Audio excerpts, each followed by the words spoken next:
తెలంగాణలోనే అతిపెద్ద ఆదివాసి గిరిజన జాతర ఈ మేడారం జాతర. దేవతలకి బెల్లం సమర్పించే గిరిజన పండుగ ఈ మేడారం జాతర. ప్రతి 2 సంవత్సరాలకొకసారి మాఘశుద్ధ పౌర్ణమి రోజున మేడారం జాతరను జరుపుకుంటారు. సమ్మక్క సారలమ్మలను దర్శించుకోవడానికి భారీ సంఖ్యలో భక్తులు వస్తారు.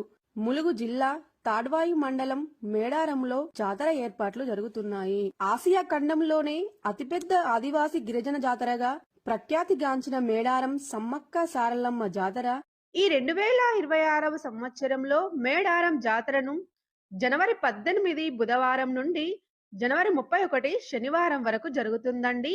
తెలంగాణ కుంభమేళగా ప్రసిద్ధి చెందిన వనదేవతల జాతర 2 ఏళ్లకొకసారి జరుగుతుంది. మాఘమాసంలో 4 రోజుల పాటు పెద్ద జాతర జరుగుతుంది.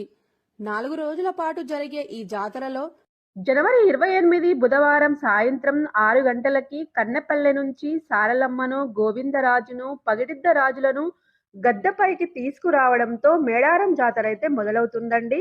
రెండవ రోజు జనవరి 29న గురువారం సాయంత్రం 6 గంటలకు చిలకలగుట్ట నుంచి సమ్మక్క దేవతను గద్దెపైకి తీసుకువస్తారు. మూడవ రోజు జనవరి 30న వనదేవతలకు భక్తులు తమ తమ మొక్కులను చెల్లించుకుంటారండి.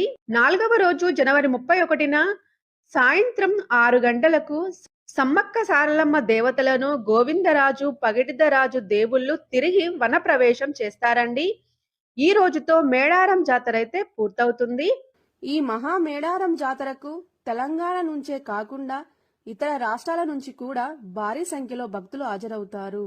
ఫ్రెండ్స్, ఈ వీడియోలో మనం మేడారం జాతర యొక్క తేదీల గురించి తెలుసుకున్నారు కదా. ఫ్రెండ్స్, మీకు ఈ వీడియో నచ్చినట్లయితే లైక్ చేసి కమెంట్ రాయండి. Thank you for watching.